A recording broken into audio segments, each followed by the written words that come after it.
So dito sa area na to ay makikita natin tong dalawang gulong ano.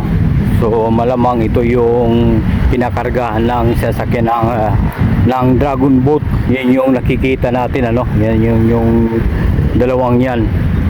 Ito yun isa sa mga kinakargahan.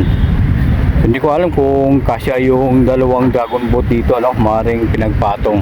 So ngayon ay pupunta pa tayo dito no. Lawak na pala itong area na to. So ang pagkakaalam ko ay hanggang ano to, doon sa may bandang CCP, doon sa may seaside. So malayo na tong natambakan nila. Lampas na siya ng Pedro Hill. Ayun o, yan yung Pedro Hill o. Yung sa may traffic light na yan.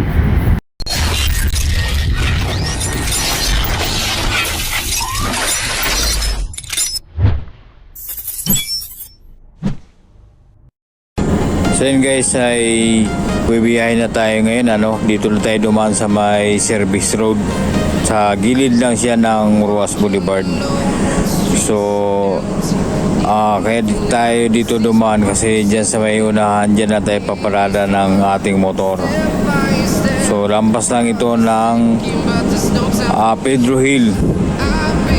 Doon tayo paparada ng motor malapit doon sa may footbridge. So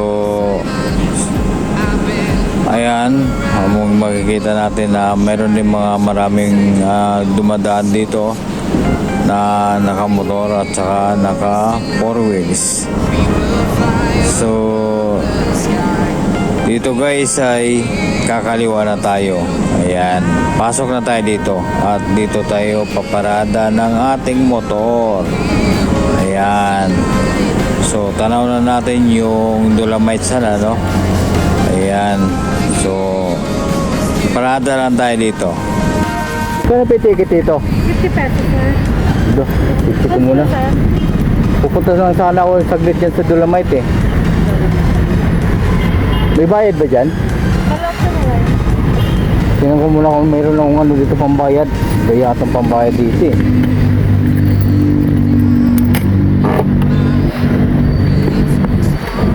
Bukas. Huwag mo na tigitan, 10 minutes na naman ako.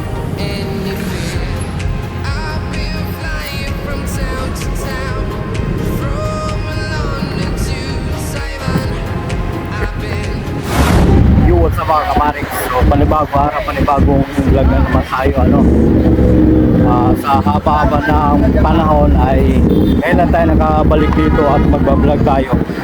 Dahil siyempre bagong Pilipinas na titingnan natin kung ano lang itsura sa Dolomite Sun pagkatapos ng panibagong administrasyon. So sa paghahaba ng panahon ano, kailan tayo nakabalik. So paakyat na tayo dito sa may footbridge, tapos doon tayo pupunta yan sa area na yan. Doon paakyat muna tayo dito. Okay.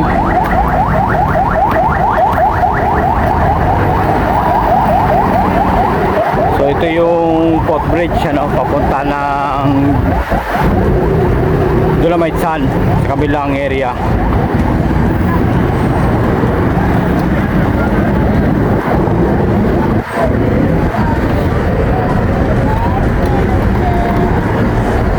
Yan, nandito na tayo sa may footbridge ano. Tapos ito naman yung kalsada na to ay Ruas Boulevard.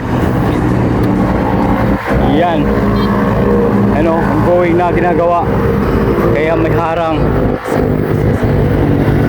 So titingnan natin kung ano nang itsura ng Dolomite Sun, kung ito ba ay ganun pa rin o napabayaan na. Update lang tayo ha. Okay. So tanaw na natin dito ano. Ayun oh, sa dulo oh, parang foreigner yung nakahiga doon ah. Tapos ayun oh, may mga tao rin na sa loob na. So ngayon ay pababa tayo. So marami ring tao dito no. Ayun oh, marami nga mga nagtitinda eh. Ayan, makikita natin yan pag nasa baba na tayo.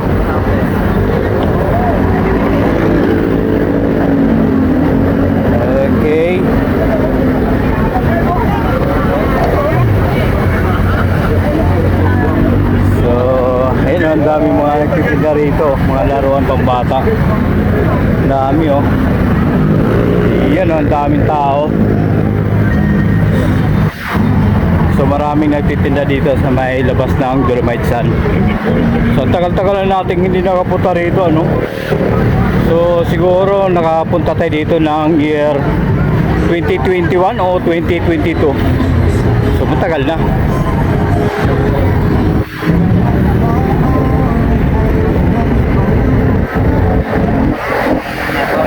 Ay, mali yung pinasukan natin. Buti na lang merong guard ano.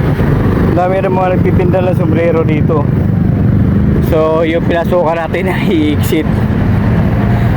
Nakapokus kasi tayo dito sa camera natin.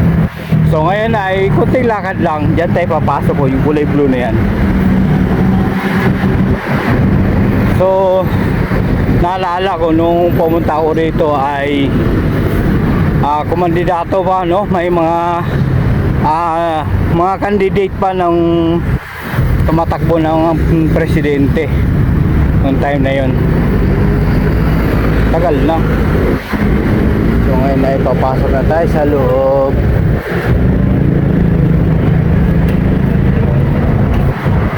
So dito sa labas ay makikita natin dito na bawal maligo sa dagat. Ay no, bawal maligo, mayroong parusa. Bawal magtapon, yan, magtampisal, bawal lumusong sa tubig dagat. Marumi pa ang tubig dagat. Mahuli may multa. Yari. So ang dami mga nakaupo dito ano. Ayan no. Okay, so nakapasok rin tayo dito sa Dolomite Sun. Okay, so pasok na tayo sa loob. Tapos, doon yung sa PICC, lalakarin ko din para i-send. Ayan.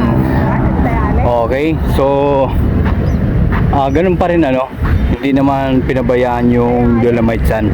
Kala ko puro basura na yung matatanaw natin. Ayan o, may mga pulis rin o mga nakatambay.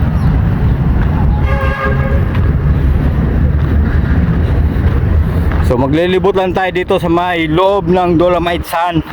Kala ko talaga napabayaan na tong area na to. Kala ko lahat ng mga project ng ating idol na si Rodrigo Roa Duterte ay pinabayaan na yung Dolomite Sun. So maglilibot lang tayo ano. Aba, malinis yung area. Ayun no. Dati kasi nung panahon ni Benigno Aquino, puro basura dito. Grabe. So makikita natin mga kamariks na yung dagat ay malinaw pa rin ano. Ayun no. Malinaw pa rin. May mga basura pero kunting basura lang. Hindi kagaya sa dati na puro basura yung matatanaw mo. Halos hindi mo na makita yung bato. So alaga pa rin nila. Kala ko pinabayaan na yung area.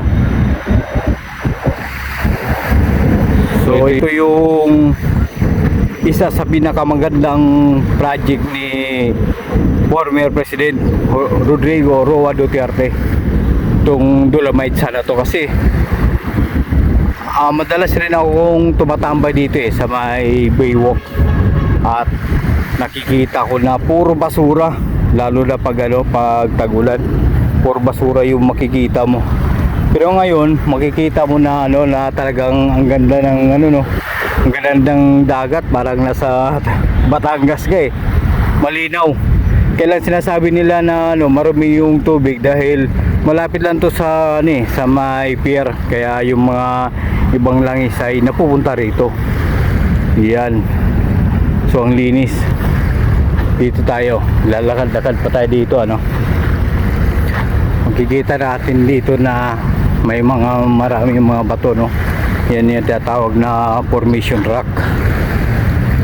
At meron ding foreigner dito na kikita niyan. Ang sarap ng tulog niya. So nakahiga siya na walang damit, na naka-short lang. Talagang feeling niya nasa beach siya maganda pa rin dito. Yan may aeroplano pang lumilipad. So yan mga kamarix, nandito na tayo sa loob ng Dolomite Sun. So ang akala ko talaga ay pinabayaan yung Dolomite Sun. Isa sa magandang project ni former President Rodrigo Roa Duterte. So maganda pa rin yung Dolomite Sun. So after 4 years yata na hindi tayo nakapunta rito, bumalik tayo para bisitahin yung Dolomite Sun. At napakaganda, malinis pa rin. So yung mga kalaban niya ay nanghihinayang dito na gumastos ng milyon-milyon sa area na to. Pero para sa akin ay isa to sa magandang project ng ating former president kasi biruin mo, dati puro basura lang yung makikita mo dito, pero ngayon ay eto na, para na siyang Batangas, parang pa nga siya lamang pa nga siya sa Batangas sa kalinisan napakalinis. So doon sa pinapasukan natin, meron lang babala doon na bawal maligo dito kasi marumi pa yung dagat. Tapos pangalawa ay walang magbabantay. So ano mangyayari kapag may maliligo dito tapos wala nagbabantay, tapos madidisgrasya sila, pingsisihin. So parang lang to, ginawa lang to para magiging tourist spot na dating basura ngayon ay isa ng magandang tanawin dito sa Manila Bay. Ganda linaw, ang linis ng area. So hindi pala pinabayaan yung Dolomite Sun. So ongoing rin yung pagpa-practice sa mga yung mga dragon boat. Ayan. Okay. So pahinga muna sila habang kanina sagwan sila ng sagwan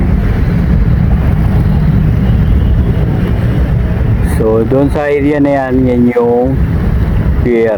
Yan, makikita rin natin dito yung H2 Hotel So dyan sa may bandang baba niya ay kumain tayo dyan nung matagal na, siguro mga 5 years ago na yung sa area na yan. So dito sa area na to ay makikita natin tong dalawang gulong So malamang ito yung pinakargahan ng sasakyan ng dragon boat. Yan yung nakikita natin yan yung dalawang yan. Ito yun, isa sa mga kinakargahan. Hindi ko alam kung kasya yung dalawang dragon boat dito maaaring pinagpatong. So ngayon ay pupunta pa tayo dito lawak na pala itong area na to. So ang pagkakaalam ko ay hanggang doon sa may bandang CCP, doon sa may seaside. So malayo na tong natambakan nila. Lampas na siya ng Pedro Hill. Yan yung Pedro Hill yung sa may traffic light na yan. So alaga pa rin yung area Magkikita natin dito na walang basura yung tabing dagat. Walang basura, malinis siya. So may nakita ko rito na canyon kailang hindi ko alam kung saan banda yun. Doon pala, malayo na. Hindi na rito hindi naabot dito sa may dati ng bakang buhangin, hindi naabot. Doon na sa may bandang kalagitnaan. So makikita natin dito yung dalawang estatwa na nakatingin sa may dagat Tapos ito naman yung Mandamo. Yan. Hindi ko alam kung anong meron dyan. Okay. Tapos welcome aboard. Yung nakalagay dyan Okay. So ang ganda ng tanawin dito sa Dolomite Sun. So update lang tayo mga kamarix kung nakala nyo na pinabayaan yung project ni former President Rodrigo Roa Duterte, ay hindi pala. So inalagaan pa rin nila, mabuti naman.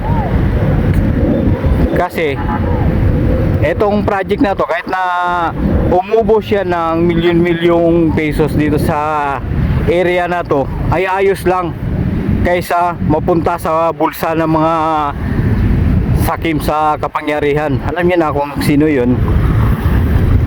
di ba? So maganda pa rin na may mga project, hindi yung puro bunganga na lang yung makikita natin sa TV, ano. Walang project na nagagawa, kundi puro paninira lang, di ba, ano, parang toxic. Madagdagan lalo yung stress na ano mo ngayon, na nararanasan mo ngayon. So mag-ikot-ikot lang tayo, no? Mag-ikot-ikot lang tayo dito sa may Dolomite Sun. Ang ganda rito, ano? Nakakatanggal ng stress kasi ang linis. Mabuti naman at patuloy pa rin inaalagaan yung area.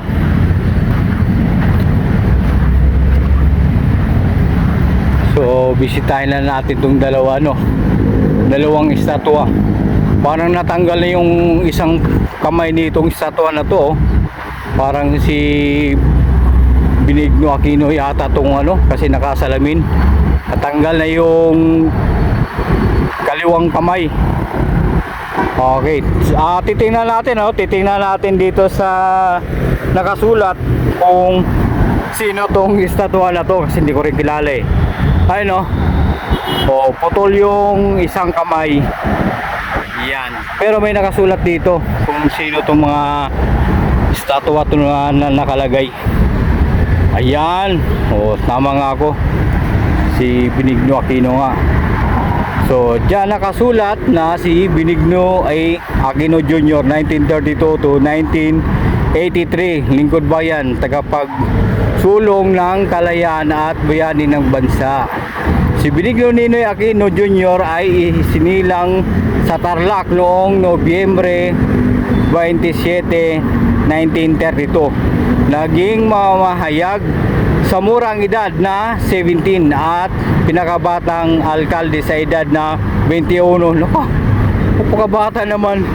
Sa bayan ng Concepcion, Tarlac, naging vice gobernador at gobernador ng Tarlac at senador sa edad na 35. Naku, napakabata naman.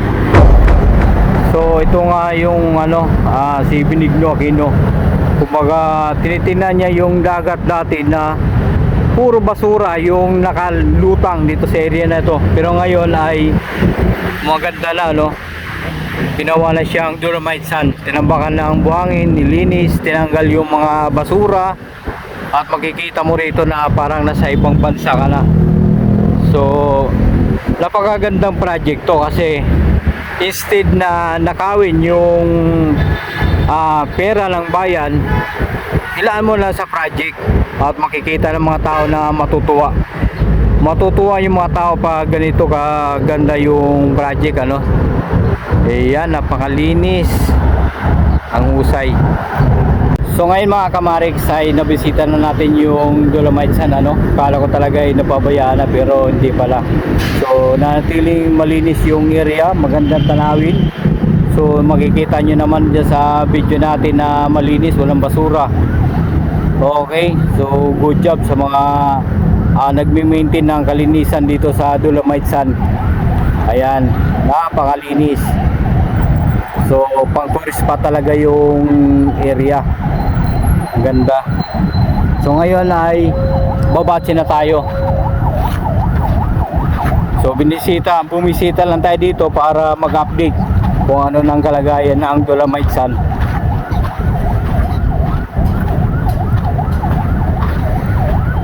So ang ganda, ano. Kung gusto mong magpatanggal ng stress, mag-relax, punta na kayo dito sa may Dolomite Sun. So malinis pa rin siya, alagang-alaga pa rin yung area. Ayan, oh. Ayan, yun sa may dulo, yan yung H2 Hotel. Ang ganda. So ngayon guys ay dito na natin tatapusin ang ating video. Thanks for watching guys. Bye bye. Yoo!